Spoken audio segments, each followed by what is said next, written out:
Okay, look, it's 16:31, Fiona. I think we'll crack on, and then people can join us. I'll keep a lookout. There's one colleague there. I'm not quite sure who it is, but welcome. So anyway, thank you for doing this. This is a webinar hosted by the Welsh Special Interest Group, and it's very much on our minds about the transition from primary to secondary. This is a presentation that Fiona gave at the GA conference in Oxford in April 2025, where the theme was connecting geography. And really, it's all about connecting different parts of the school journey, really, the geographical journey. So many of you will be familiar with Fiona because she's just done a lot of work with WJ and or the inset for the new curriculum, which is fantastic, Fiona. So very familiar face and lots of experience. So over to you. Thank you. Thanks a lot, Jill. Thank you. Really, with this presentation, it's really just a think piece, really. I don't aim to give any answers, but perhaps to give some think points that you can take away with back into your departments, into your different school environments. So as Jill said, the theme was about connecting geographies. And so looking at this, we were looking at the fact that primary to secondary transition, certainly within the new curriculum in Wales, is a really important point, but it's important anyway. But a very difficult thing to be able to effectively do. Certainly in the 30 years of me being in schools, I never felt that I'd actually cracked the ability to bring in year 6 pupils into year 7 effectively for myself or for my colleagues teaching them. The other thing that the idea behind this was thinking about going beyond a prescriptive curriculum. So rather than knowing sort of with a national curriculum about what we need to be doing at a certain point, and therefore knowing that we're going to build on that knowledge, where are we, where we're looking now, certainly within Wales, at a curriculum that is very much centric on their home area and on their Cynefin. So if we look at the importance of transition between the stages of learning, so if we start off by looking at the reasons why, certainly the curriculum for Wales suggests that there needs to be a shared understanding of progression, and that schools and settings need to work together to develop that shared understanding. Also looking at material that sets out what a shared understanding really is dependent and developmental within your own school setting. So it's not going to be a universal, is one of the issues perhaps when we're dealing with this smoothly. If we're looking into England, Ofsted came up with a subject report on geography, which actually makes for very good reading for professionals within Wales as well. And I don't think it holds any surprises for us, but perhaps makes us realise that the difficulties are everywhere and the positives are everywhere as well. But certainly in Ofsted in September 2023 made a couple of recommendations as a result of this thematic report into geography at secondary school in particular, and making sure that the curriculum supports effective transition between key stages so that content builds cumulatively and is not repeated, and also looking at considering the prior knowledge that pupils need in order to access more complex ideas. So building on what that knowledge background is going to be, but also making sure that it actually deepens and develops their understanding of different elements of our subject. Fiona, do you need to screen share? Oh, have I not screen shared? No. Oh. It's going so well for a while. You came My out. apologies, I'm on my laptop, so right, okay, so slideshow on current. Does that come up yet? We go into Zoom.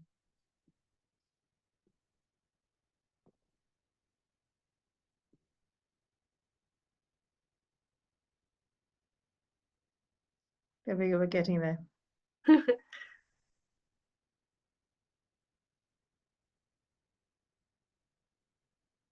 Can you see that? Yeah, that's good. Very good. Okay, so looking to establish the reasons why looking at transition is really important for developing and progress within our subject for our learners as they go from primary to secondary and within those different stages as well. So looking at the Education Endowment Foundation, this report, and there is a link on there, so I know this is going to go on the website, so you can find this quite easily.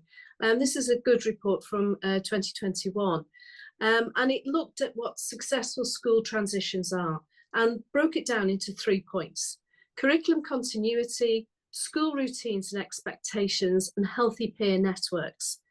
And certainly from my experience and other colleagues' experience, I think secondary and primary do very well at establishing peer networks, sharing information about friendship groups, and looking certainly in those first few weeks to sort of establish a nice learning environment for the year sevens.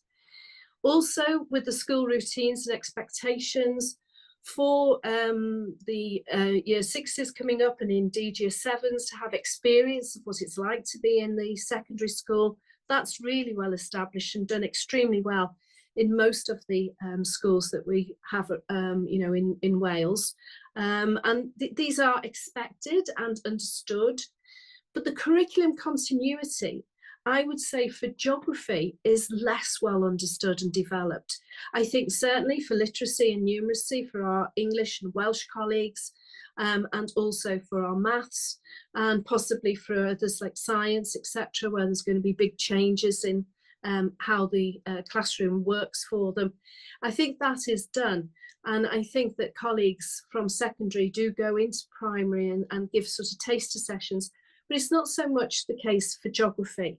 And so, you know, other foundation subjects, I think, have similar issues. So for the purposes of this presentation, I'm going to focus in on curriculum continuity in particular, and to see what can we be doing to make that transition for our learners more effective for our subject in particular. So one of the things we certainly need to understand: how do teachers across the transition communicate? Is there a shared curriculum conversation, and or is cross-phase moderation exercises carried out?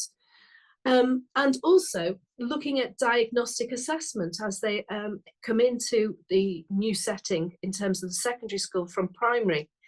How's that diagnostic assessment used? How does it identify knowledge and the foundational curriculum concepts and skills? How do they understand where our learners are when they come into our first classrooms in the September of their year 7? So these are the 2 elements that we're going to focus in on. In particular, I'm going to start off with looking at that communication across the transition. So if we're thinking, what would our year 7 learner in geography need to know? What do we want to see as they're progressing from their primary into their secondary, looking at just this transition from what was key stage 3, what was key stage 2 into key stage 3? What do we want them to be looking at and looking like? Well, certainly they need to have some locational and place knowledge, or be able to know what kind of tools they can do to find out about those places, or have an understanding of the world and where they live as well. We want them to have some idea of concepts of human and physical geography, and certainly this is true in terms of curriculum for Wales. And certainly we want them to have skills, and we want them to have experience of fieldwork and those fieldwork skills, together with finally some elements of geographical inquiry. So these are the 4 sort of traits that we want our learners to come in, but it will look very different dependent on which setting they've come from and which primary school they've been in. And so this is the sort of communication nub that we've got to be looking at and seeing how we can, what kinds of tools could we use to be able to do that. So again, if we're looking at the subject reports and curriculum for Wales, they both are saying that they recommend effective transition between key stages so that content builds cumulatively and it's not repeated in terms of Ofsted. And then the curriculum for Wales also suggests that we need to work together as schools in different settings to develop a shared understanding of progression within the curriculum of Wales.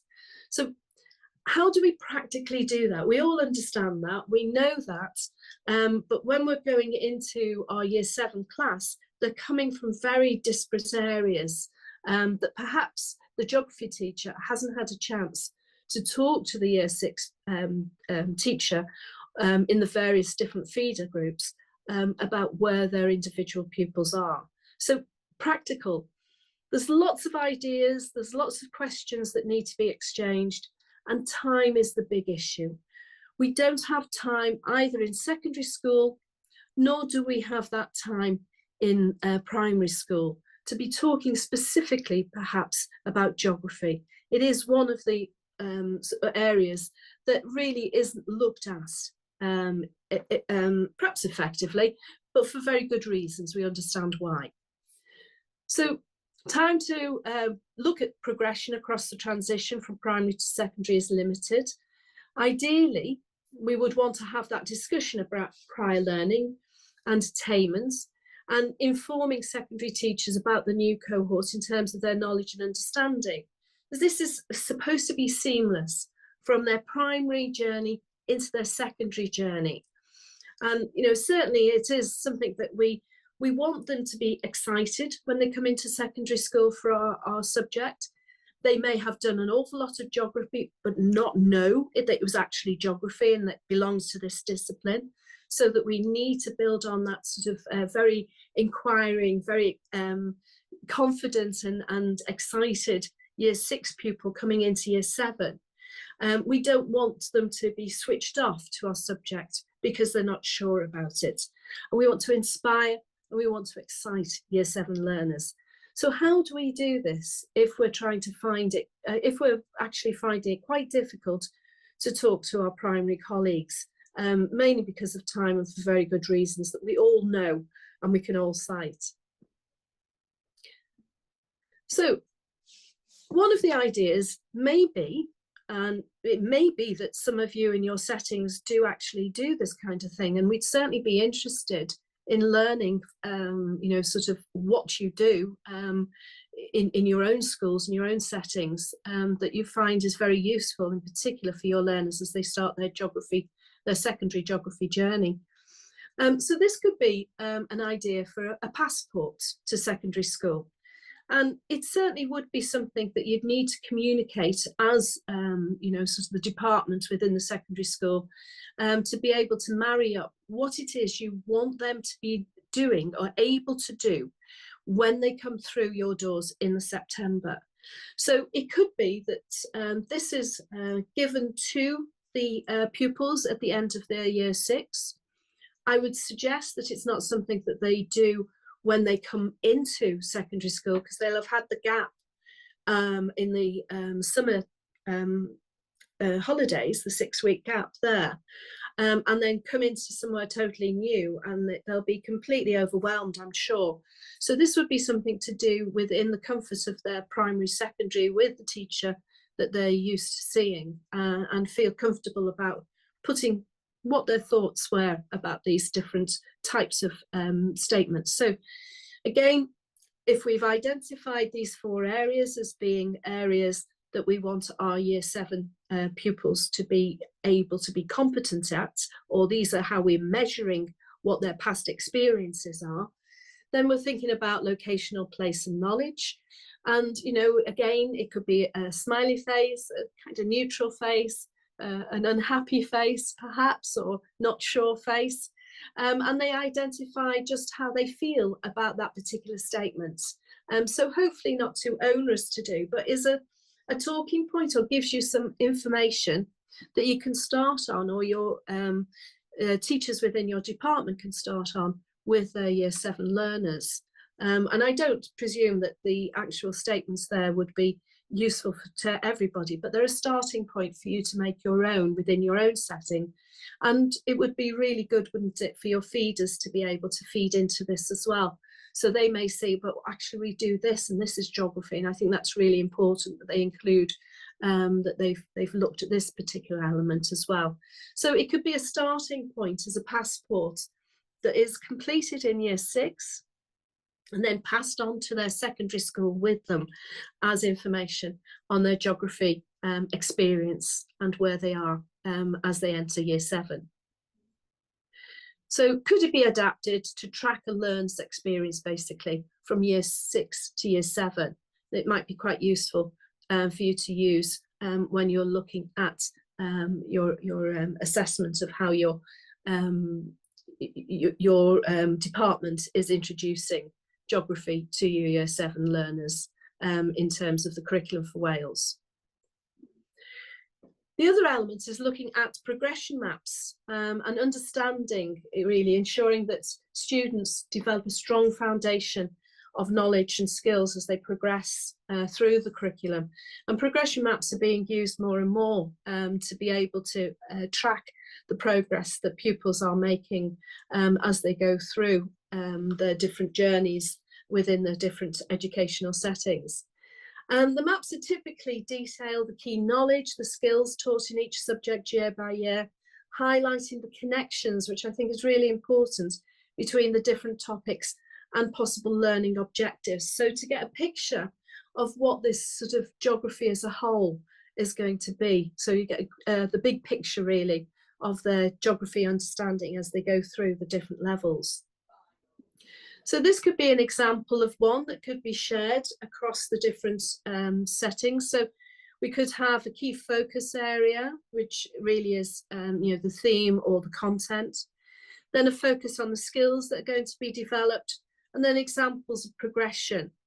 So again, this is really quite a bland, I would say, pro forma that would need to be fleshed out within those settings, certainly when you're looking at the examples of progression, which will help you see how that development is. And hopefully, you've got a couple of stages here where they're moving into the late primary, what the primary secondary transition area is, and then what early secondary key stage 3 might look like. So identifying what those focus areas are in terms of the content, hopefully to try and ensure that there isn't this repetition that could happen, but more importantly, looking at those skills development as they're going on, building on those skills, revisiting those skills, embedding those skills to different experiences, and then more importantly, being able to see what that progression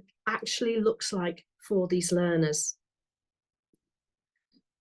And certainly here you've got within the documentation for Curriculum for Wales, it does point out, doesn't it, what those stages should look like. So perhaps this is where it can inform your progression map when you're discussing it between your primary feeders and your secondary teachers, heads of departments. So look at this documentation. And it could be an exchange of emails, although I know that also can be quite difficult. But I do think it does need to have some kind of focus.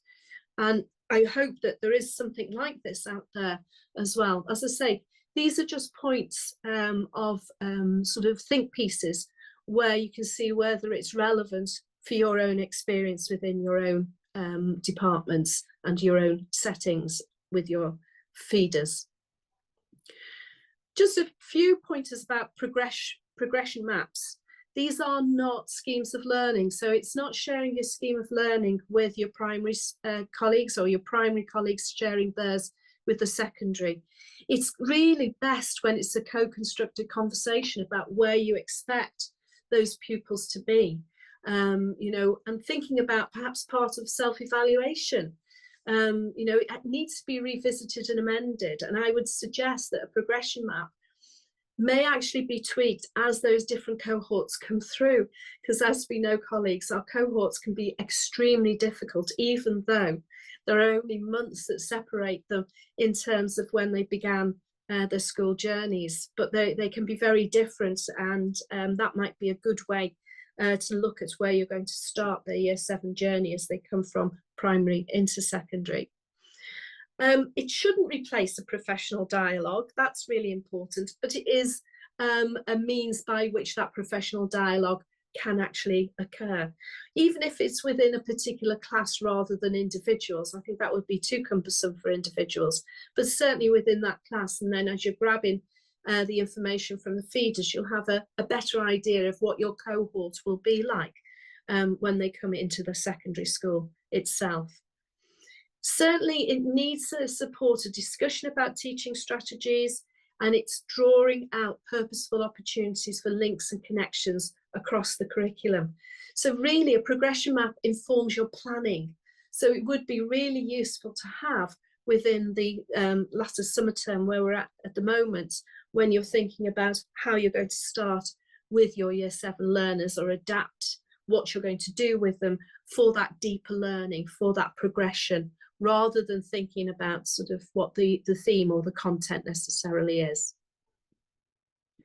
So this you could include a cross-phase progression plan. So again, looking at those 4 competencies, what would be the primary experience? What would be the secondary start?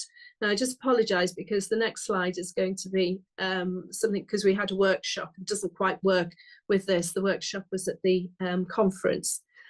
So if you want to share some ideas, that would be really good on the chat, and we can have a discussion afterwards, after this presentation on that. That would be great. So I've just filled in sort of a primary experience here. So if we're looking at locational and place knowledge, we're looking at a good knowledge of the local area. What do we want the secondary start to be? They're embedded in their local area. They have an innate understanding of their surroundings and what their sort of town is, perhaps. They understand the relationship between the wider world, and they can actually quote examples, maybe the progression that we want in the secondary start.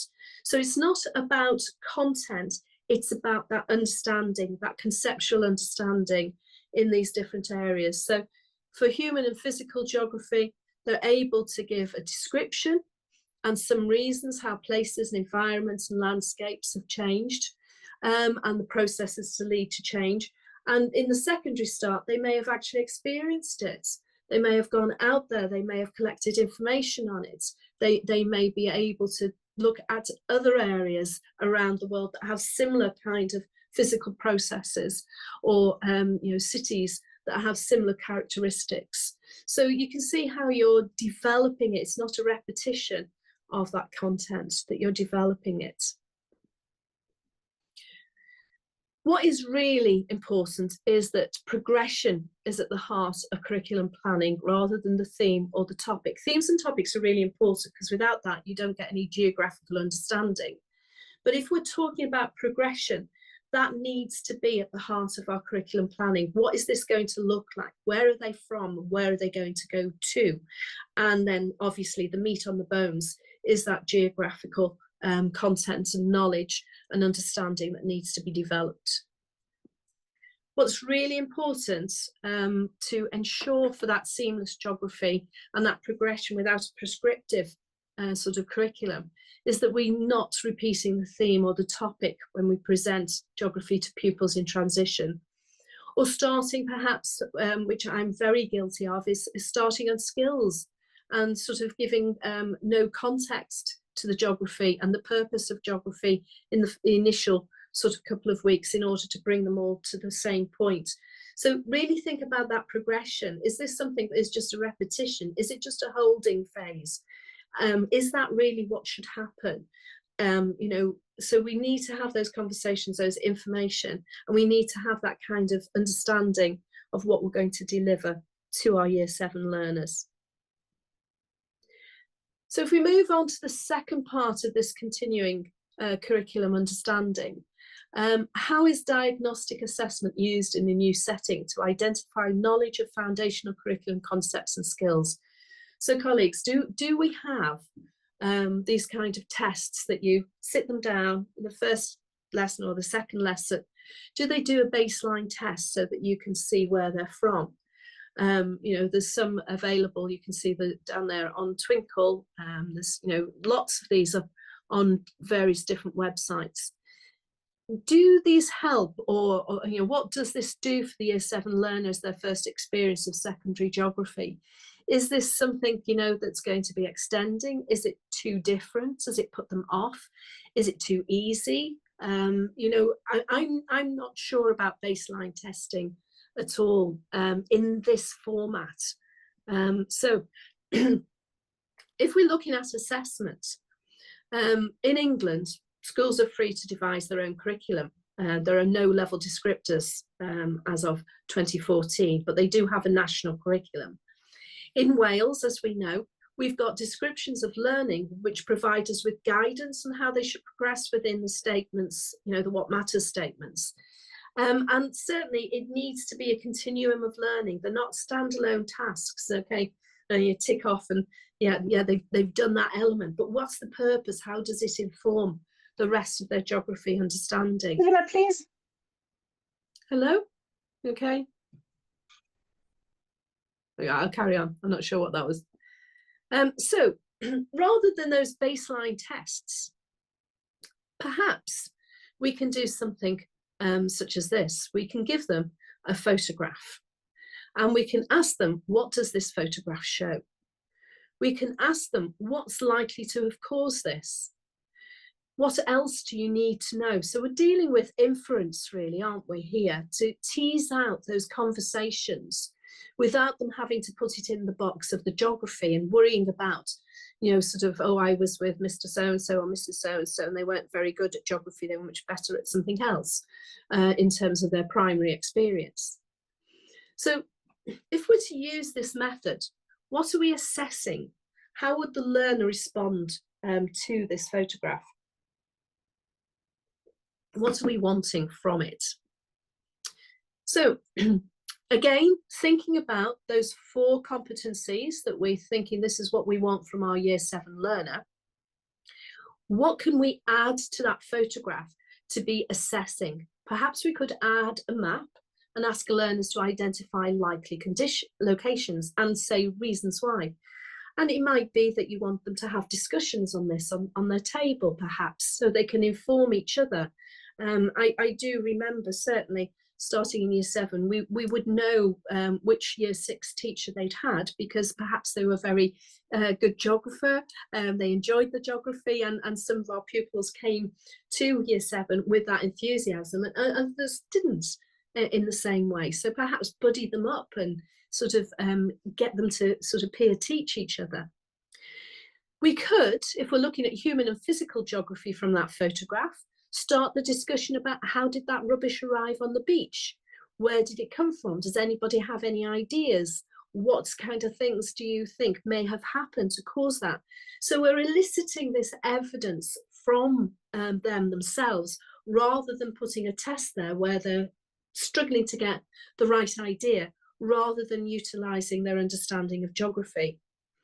We could get them to pose questions, you know, so we're looking at this photograph. If we wanted to go and investigate it, what kind of data do we need to collect?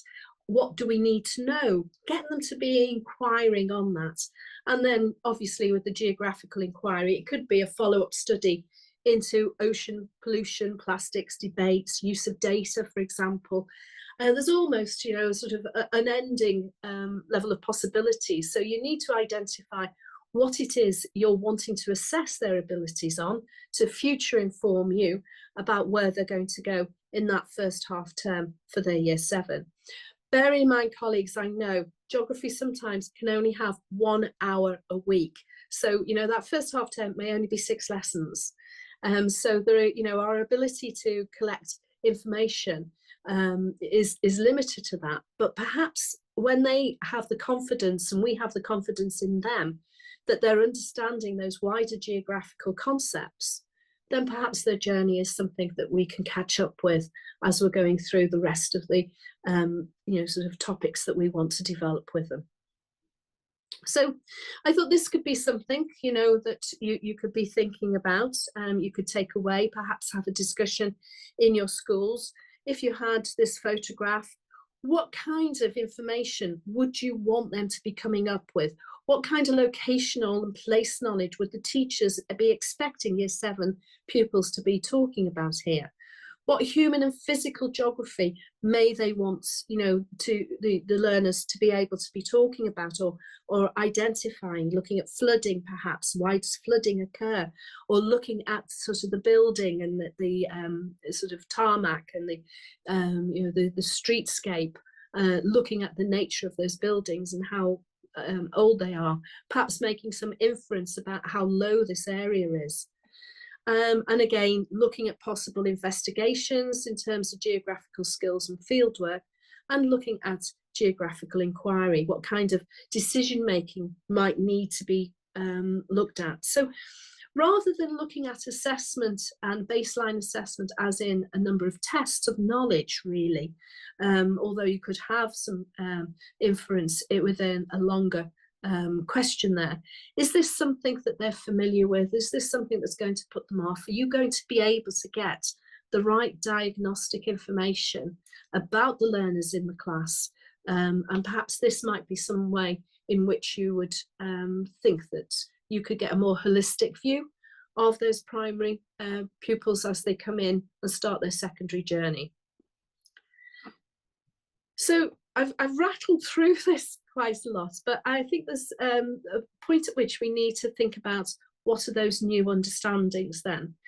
So this is kind of a framework that could be used after this webinar, or it certainly could be something that is you know, discussed within your departments or within your you know, primary settings, to be looking immediately at what training material have you got, what's you know, review that material, that where you're looking at how your staff within your department or within your primary setting, you know, how do we communicate what we want our pupils to be experiencing in terms of their geography as a continuing journey. Connecting with colleagues, who would you be connecting with? Is this something that you could do? Is it something you could do along the lines of other departments if you're in a secondary setting who have a good relationship with some of their feeders? Perhaps you need to audit the current geography curriculum itself. We're all in the middle of doing that, I know, at the moment. So you may have already had a look at this and know what it is you want your learners to be doing. And just wanting to see how that transition period is smoother. Look at a transition-friendly geography units. I'm sure many of you have got that and have been looking at that in the light of Curriculum for Wales, perhaps starting off with something like Cynefin, or starting off with some kind of theme into wider area within your humanities. Co-plan with primary teachers. If it can't be face-to-face, is there another way in which communication can occur? Could you be giving some kind of student voice to the Year 6 learners, either on the transition day or ideally a little bit before that, to be honest, when they're still in that setting and that learning, and looking to see what experiences of geography they've had and what they've understood and what they've enjoyed, really. Try and keep it on the positive, looking at what they've enjoyed and what's infused them. Looking at ongoing then, obviously, I think this is constant, isn't it? We have to promote that geographical thinking. We need to think about how we use assessment. We need to review lesson plans. I wouldn't say lesson plans as a you know, format, but looking at sort of what do we have that we're going to deliver to them. Do we need to tweak it because we've got a particular cohort that have got a weakness at this, or we've got a cohort that have got a real strength at this, and so that could build up the confidence in the earlier years. So think about sort of in the context of where those pupils are coming from and where they're likely to go to, and what you want from them in the certainly the 3 years, if not 5 years, that they're with you in secondary. Things to watch out for is you need to ask yourself the questions, are they repeating prior learning? Do you know what your Year 7 pupils have looked at in terms of those topics? Gaps in geographical vocabulary, you know, is there something there that you need to make sure that they have an understanding of? A lack of engagement when they come into Year 7, and also I would think really the lack of engagement may be because of anxiety or lack of confidence, which is an issue, is it not? colleagues at the moment when we're looking at our learners at all stages, and certainly stages of transition.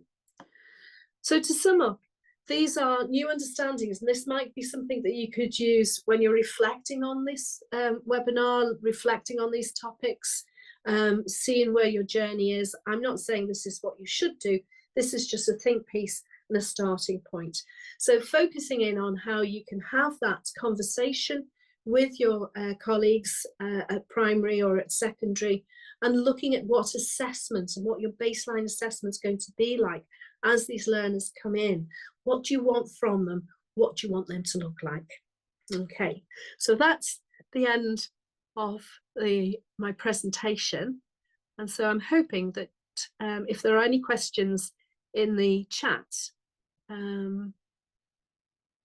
Fiona, perhaps you could stop sharing your screen, and if colleagues have got a little bit of time, perhaps we could have a discussion ourselves if colleagues are willing to put their video and their audio on. It's a small group, and we'll see who's sure gallery. There we go. Thank you. So on behalf of everybody, thank you, Fiona. There's a little bit of stuff in the chat, and I've put a couple of questions. And there's a lot there, but certainly the geography passport got a thumbs up from somebody.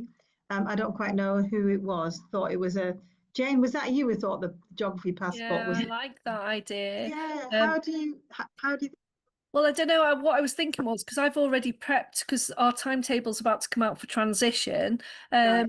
and I've already prepped an activity, but I was wondering if I could do I always ask them about it, but it would be nice to actually have paper evidence that I could go back through and look at afterwards.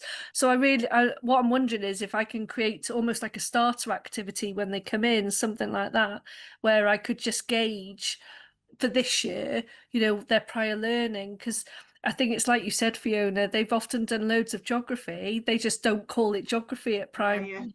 Yeah, absolutely.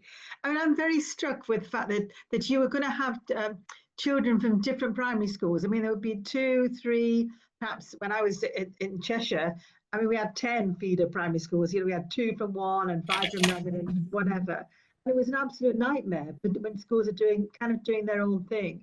And I just wondered whether how useful that passport would be in terms of the 4 areas. And I was struck also by the use of the photograph. That's a way of just encouraging students or pupils to have a go and share with each other, because they're all going to come from, you're going to get different geographical experiences, and that's the challenge, isn't it, in year 7?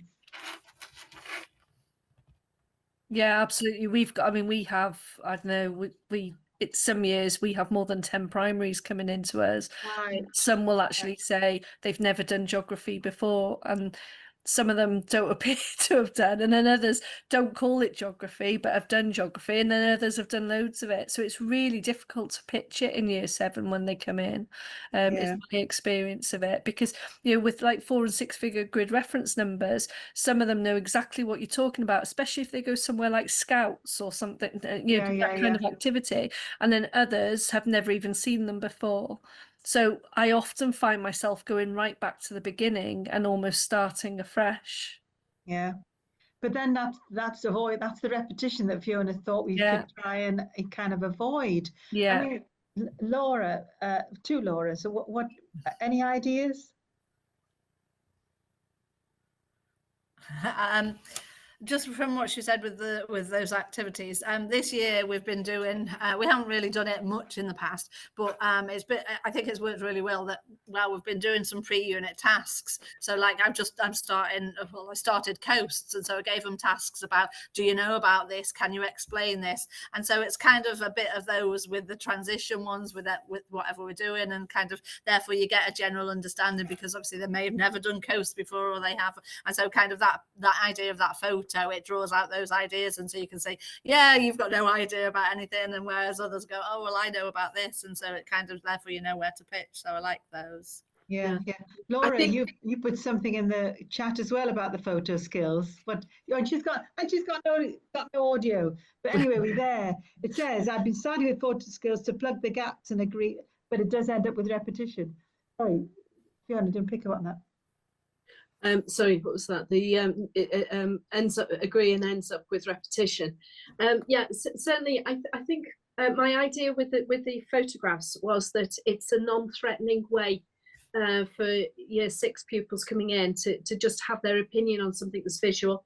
They're not being sort of in the new school with a new teacher, which could be their their 5th of the day, and they're completely shattered. Can they give it a description of something that's actually a visual there, and you're teasing out their geography even though they don't know it, because having an opinion about what they see is geography, is it not? And then trying to be sort of inferring things. And certainly, Laura, what you were saying about the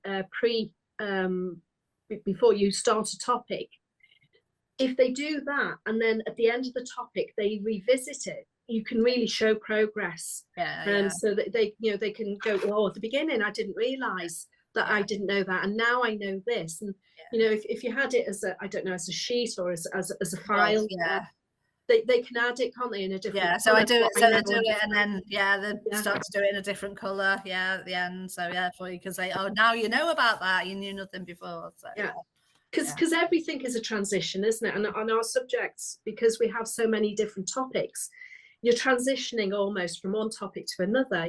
As we know, physical human geography has its diversions within our staff, never mind at secondary or even within a sort of a primary setting. We have to do everything. So just having that is a seamless sort of journey, hopefully. Can I go back to this business of, and I used to find it always the same, of excitement and interest. So you've got some children who are going to arrive and they've perhaps got older siblings, and secondary school is really exciting for them, and it's really can't wait. And then you've got others who are kind of absolutely terrified. But is there any way in which we, or you, because I'm retired, we could think of something, have it start with a topic which is completely off the primary radar, and not worry about grid references and just go, wow, this is geography, and I've never done, so nobody's done it before. So that actually puts everybody on a level playing field.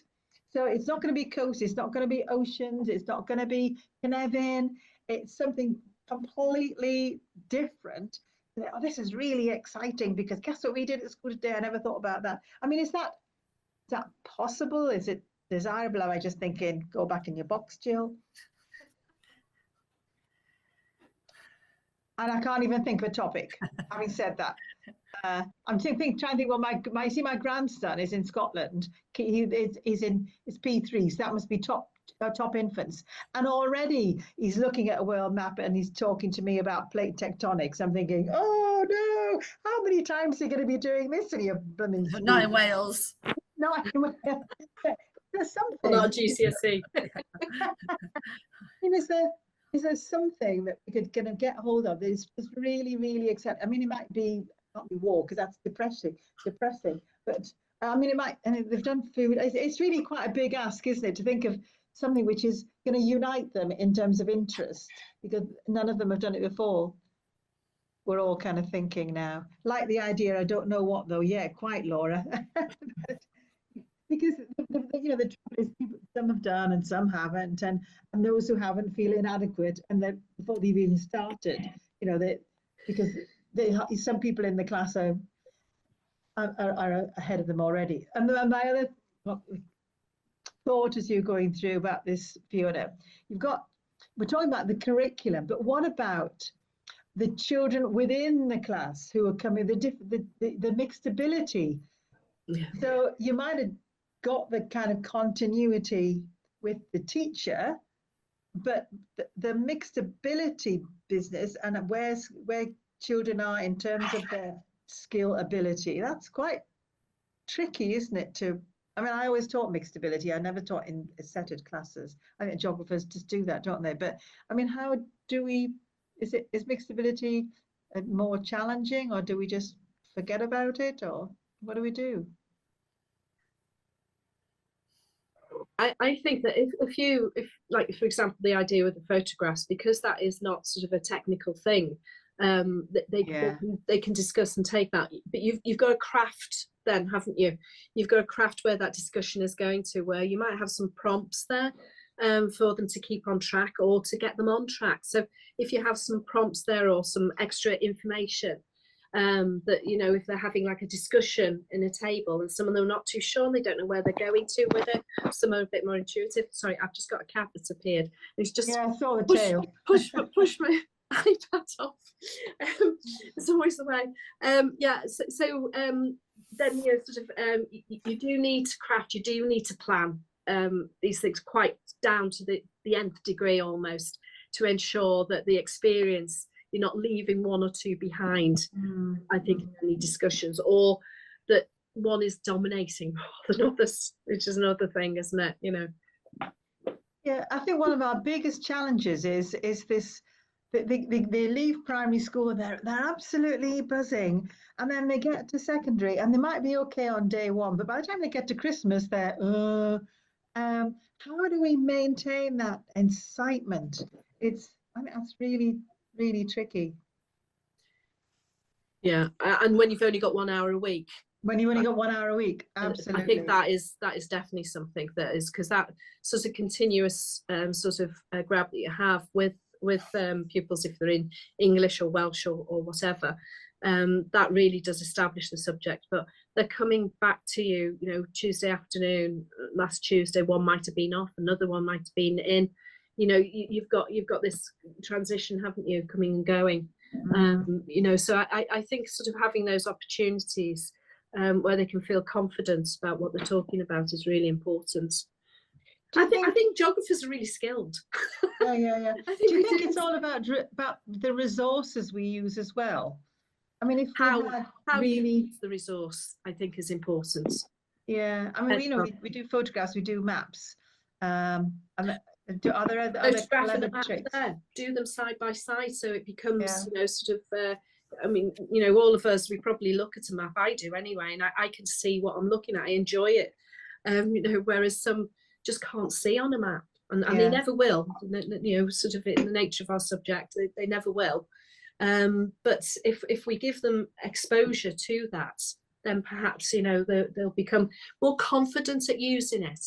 I think that's the best, isn't it? You know, if there's confidence there, rather than them shying away from it, then understanding follows.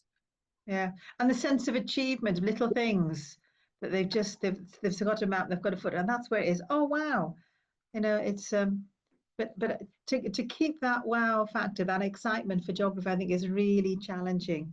And then plus the mixability, plus the progression. I mean, it's a difficult job. It's a difficult job. But the passport's a good one. And that table you had of the progression map, I thought was really helpful. So thank you for that, Fiona. I also thought, perhaps ending on a good note, that things can only get better, because you're not going to be rewriting the curriculum every year. So by this time next year, you will have some idea of what your primary feeder schools do. And they're not going to be changing it every 5 minutes, are they? So you'll know what different schools are going to come with. So actually, the first time through, the second time through is quite hard. But then, you know, when things settle down, things can only get better.